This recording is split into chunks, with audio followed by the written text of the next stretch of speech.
తాకట్లో ఉన్న మీ బంగారాన్ని విడిపించి ఆ రోజు ఆన్లైన్ రేటుకి కొంటాం. Sharma gold company. నమస్తే, వెల్కమ్ టు సుమన్ టీవీ. నేను మానస. ఈరోజు మనతో పాటు ఉన్నారు జ్యోతిష్య రత్న, జ్యోతిష్య చక్ర వైభవ నిపుణ డాక్టర్ రాళ్లపల్లి రవికుమార్ గారు. వారితో మాట్లాడదాము. ఈ మాసం రాశి ఫలాలు ఏ విధంగా ఉన్నాయో వారిని అడిగి తెలుసుకుందాం. గురుగారు నమస్కారం అండి. నమస్కారం. గురుగారు, ద్వాదశ రాశుల్లో నవగ్రహాలు ఈ మాసం అంతా కూడా ఏ స్థానాల్లో ఉన్నాయో ముందుగా తెలియచేయండి. తపోనమ్మ. శరదిందు సమాకారే పరబ్రహ్మ స్వరూపిణి వాసరాపీఠ నిలయే సరస్వతి నమస్తుతే. సుమన్ టీవీ ప్రేక్షకులకి నమస్కారం. ఈ నెల అంటే మే నెల ద్వాదశ రాశుల ఫలితాలు తెలుసుకునే ముందు ద్వాదశ రాశుల్లో నవగ్రహాలు ఎక్కడ ఉన్నాయో తెలుసుకుందాం. ముందుగా సూర్యుడు వచ్చేసి మనకి 15 మే దాకా ఉచ్చస్థానమైన మేషంలో ఉంటారు. 16 మే నుంచి మనకి వృషభ రాశిలోకి వెళ్తారు. అలాగే కుజుడు వచ్చి మనకి నీచ స్థానమైన కర్కాటక రాశిలో ఉంటాడు ఈ నెలలు కూడా. నెక్స్ట్ వచ్చేసి రాహు మనకి కుంభరాశిలోకి ప్రవేశిస్తున్నాడు 18 మే నుంచి. అలాగే కేతు కూడా 18 మే నుంచి మనకి సింహరాశిలోకి ప్రవేశిస్తున్నాడు. అలాగే గురువు వచ్చేసి మనకి మిథున్ రాశిలోకి 15 మే నుంచి మనకు వస్తున్నాడు. సో ఎప్పుడైతే మనకి గురువు ఒక రాశి నుంచి ఇంకో రాశిలోకి మారుతారో పుష్కరాలు స్టార్ట్ అవుతాయి అన్నమాట.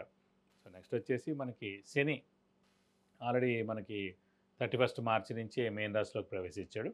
కాబట్టి ఇప్పుడు మేన్ రాశిలో శని ఈ మాసం అంతా ఉంటాడు. అలాగే బుధుడు వచ్చి మనకి మేషరాశిలో ఈ నెలలాళ్ళు ఉంటాడు. బుధుడు నీచత్వం కూడా వెళ్ళిపోయింది మనకి. మొన్నదాకా నీచలో ఉండి కూడా బుధుడు కూడా నీచత్వం వెళ్ళిపోయి మేషరాశిలోకి ఈ మాసం అంతా ఉంటాడు. అలాగే మనకి శుక్రుడు వచ్చేసి మేన్ రాశిలో ఉచ్చస్థానంలో ఈ మాసం అంతా ఉంటాడు. ఈ నెల మెయిన్గా ఏంటంటే 3 మేజర్ గ్రహాలు, మెయిన్ గ్రహాలైన గురువు, రాహు, కేతువులు మనకి రాశులు మార్పు చెందాయండి. ఉదాహరణకి గురువు మొన్నటిదాకా వృషభ రాశిలో ఉన్నవాడు 15 మే నుంచి మిథున రాశిలోకి ప్రవేశించడం. అలాగే రాహు మనకి మేన్ రాశిలో ఉన్నాడు ఏనార్థం నుంచి.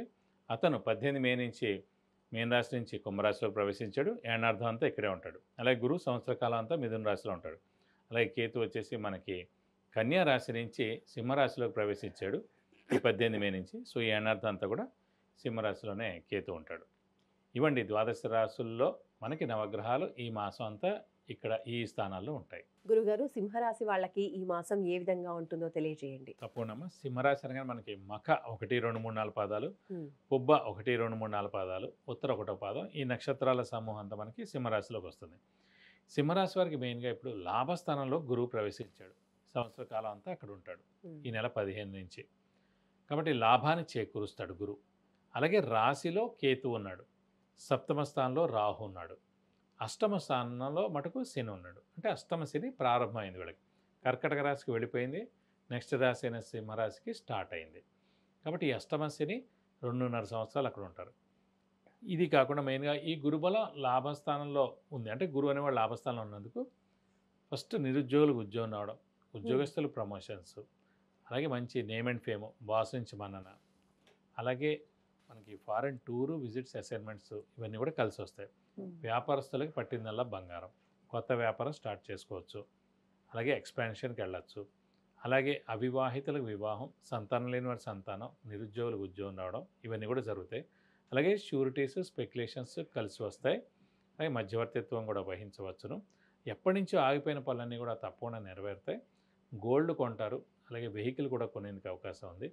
అలాగే మెయిన్గా పాత మిత్రుల్ని కలవడం, అలాగే ఇంట్లో మెయిన్ అంటే శుభాలు అన్నీ కూడా జరుగుతుంటాయండి. కాబట్టి బంధువులతో కూడా మీ ఇల్లు కళకళలాడుతుంటుంది.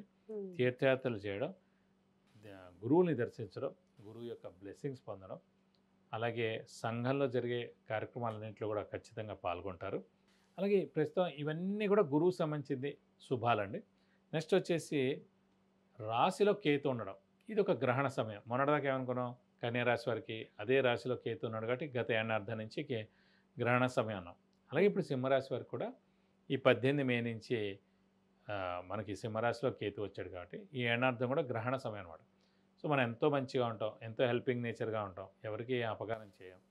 కానీ అనుకోకుండా ఏదో మాట అనడం ద్వారా కానివ్వండి, లేకపోతే ఏదో ఒకటి మన జాతకంలో ఇప్పుడు ప్రస్తుతం ఈ కేతు రాశిలో ఉన్నాడు కాబట్టి గ్రహణ సమయం. అంటే గ్రహణం అంటే ఏంటంటే సూర్యగ్రహణం ఉందండి, సూర్యుడు అక్కడ ఉన్నాడు అనుకుంటాం అప్పటిదాకా. గ్రహణం రాగానే సూర్యుడు లాంటి వాడు కనిపించకపోతే అయ్యో చీకటి అయిపోయింది, ఇప్పుడు రాత్రి అయిందేమో అని ఒక చిన్న అపోహ ఎలా ఉంటుందో అలాగే మన మీద అపోహ అవతల వాళ్ళకు ఉంటుంది అన్నమాట. మన అంటే కరెక్ట్ వీడు ఇప్పుడే పెళ్ళి అవ్వడం, పెళ్ళైన తర్వాత వీడు మాట్లాడట్లేదు అనడం, ఇదివరకు హెల్ప్ చేసేవాడు హెల్ప్ చేయట్లేదు అనడం, చూసి చూడనట్టుగా వెళ్ళిపోతాడడం అలా ఏవో ఒకటి మన మీద అంటూ ఉంటారు. సో కాబట్టి ఏంటి ఏనాడు కూడా మనం మౌనంగా ఉండడం ఉత్తమం. ఎవరికి ఏం చెప్పకుండా ఉండడం ఉత్తమం. ఎవరిని ఏం కామెంట్ చేస్తారం కాదు, సాధారణంగా ముక్కుసూటి మనుషులు కాబట్టి సింహరాశి వారు డైరెక్ట్గా ఏదైనా మొహం మీద అంటారు కాబట్టి అది ప్రమాదం అయ్యేందుకు అవకాశం ఉంది. కాబట్టి ఏనార్థం కూడా మనం కొంచెం మౌనంగా ఉండడం ఉత్తమం అని చెప్పచ్చు. అలాగే సప్తమ స్థానంలో కూడా రాహు ఉన్నాడు కాబట్టి పాములు కల్లో కనిపిస్తూ ఉంటాయి. అలాగే కొంచెం ఫైనాన్షియల్గా కూడా కొంచెం డబ్బు ఖర్చు ఎక్కువగా ఉంటుంది. ఈ అష్టమ శని కూడా నడుస్తుంది కాబట్టి అష్టమ శని రీచ్ ఏంటంటే ముఖ్యంగా స్థానచలనం అవ్వడం, అలాగే ఇల్లు మార్పు, ఉద్యోగ మార్పు, లేదంటే ట్రాన్స్ఫర్ అవడం, లేదంటే వేరే ఊళ్ళో జాబ్ రావడం, ఇలాంటివన్నీ జరిగేందుకు అవకాశం ఉంది. అలాగే అష్టమ శని నడుస్తుంది, కొంచెం వెహికల్ డ్రైవింగ్ జాగ్రత్తగా చేయాలి. డబ్బు ఖర్చు కూడా ఎక్కువగా ఉంటుంది.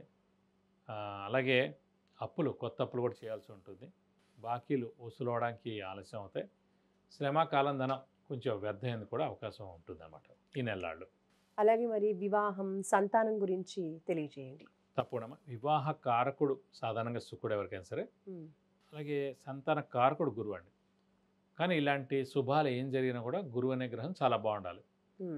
గురువు మనకి 15 మే 2025 నుంచి సింహరాశి వారికి లాభస్థానంలో ఉన్నాడు. అది కూడా మిథున రాశిలో ఉన్నాడు. సంవత్సర కాలం అంతా కూడా అక్కడే ఉంటాడు. కాబట్టి ఖచ్చితంగా ఈ సంవత్సర కాలంలో ఎప్పుడైనా సరే అవివాహితుల వివాహం అవడం, సంతానం లేని వారి సంతానం కలగడం ఖచ్చితంగా జరుగుతుంది. మన మానవ ప్రయత్నం మనం ఖచ్చితంగా చేయాలి. అలాగే మంచి మంచి సంబంధాలు కూడా ఇప్పుడు వస్తూ ఉంటాయి. తర్వాత చేసుకుందాం, ఇంకా టైం ఉంది, నా వయసు చిన్న అని చెప్పి పోస్ట్పోన్ చేయకండి. పూర్వం 5 నిమిషాల్లో అంటే 5 నిమిషాలు అంటే త్వరగా పెళ్ళిళ్ళు అవ్వడం గల కారణం ఏంటంటే తల్లిదండ్రులు ఏం చెప్తే అది చేసుకున్నారు కాబట్టి అయిపోయింది. ఇప్పుడు అలా కాదు, తల్లిదండ్రులు ఒప్పుకున్నా సరే పిల్ల ఒప్పుకోవట్లేదు, పిల్లాడు ఒప్పుకోవట్లేదు. సో అక్కడ తేడా వచ్చి డిలే అయిపోతామాట. ఒకసారి వయసు మనది పెరిగింది అనుకోండి, అప్పుడు దొరకడం చాలా కష్టం అవుతుంది. ఎందుకంటే ఒక 10-15 చూడాలి. అందులో ఫస్ట్ క్యాస్ట్, సబ్సెక్ట్, గోత్రం, మెయిన్గా ఇది కాకుండా నక్షత్రం, మళ్ళీ జాతకంలో వివాహం, వివాహ పొంతన, సంతాన స్థానం, ఆరోగ్య స్థానం, ఆయుష్ స్థానం, అలవాట్లు ఉన్నాయా, డైవర్స్ ఉందా, సెకండ్ మ్యారేజ్ ఉందా, మళ్ళీ ఇన్ని డీప్గా వెళ్ళి చూడాలి. అంటే చూసేవాళ్ళు చెప్తున్నాను, చూడని వాళ్ళకి ఎలాగో ఏముండదు. ఇవన్నీ కుదరాలంటే రేర్ అన్నమాట. ఇవన్నీ ఉంటాయి, అబ్బాయి బాగుండకపోవచ్చు, ఇవన్నీ ఉంటాయి, అబ్బాయికి అలవాట్లు ఉండొచ్చు. సో చాలా కష్టం అనమాట. అదే మన వయసు తిననుకోండి ఎక్కువ ఆప్షన్స్ మనకు ఉంటాయి అన్నమాట. సో చదువు అయిపోగానే మనం ఒక ఏడాది ఉద్యోగం అన్నారు. సో 23కి ఖచ్చితంగా ఉద్యోగం 1 ఇయర్ కూడా అయిపోతుంది. కాబట్టి వెంటనే 23 or 24కి వివాహం చేస్తే అమ్మాయికి అయితే బెస్ట్. కనీసం 2.5 ఏళ్ళైనా గ్యాప్ ఉండాలి. గ్యాప్ ఉంటే కనుక బెస్ట్. కాబట్టి ఖచ్చితంగా సంతానం లేని వారికి సంతానం కలుగుతుంది. అలాగే వివాహం కాని వారికి వివాహం ఖచ్చితంగా అవుతుంది.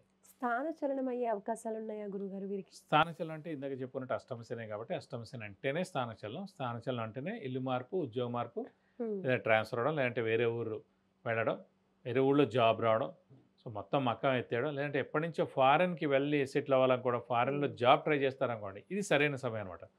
ఈ అష్టమశని స్థానచలనం అనేది డైరెక్ట్గా ఫారెన్ వెళ్ళేందుకే అవకాశం ఖచ్చితంగా చూపిస్తుంది.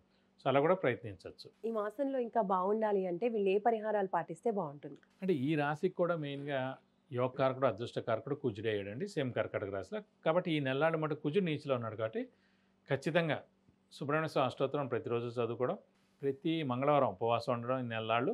అలాగే స్కందగిరి టెంపుల్ అని ఉంది, అక్కడ హోమం మరియు అభిషేకం మీ పేరు, నక్షత్ర, గోత్రాములతో చేస్తే మీకు అన్ని విధాలా మంచి చేకూరుతుంది.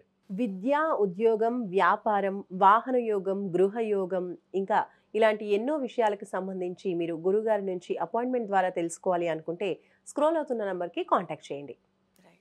సింహరాశి వాళ్ళ రాశి ఫలితాలు తెలియజేసినందుకు ధన్యవాదాలు గురు. నమస్కారం.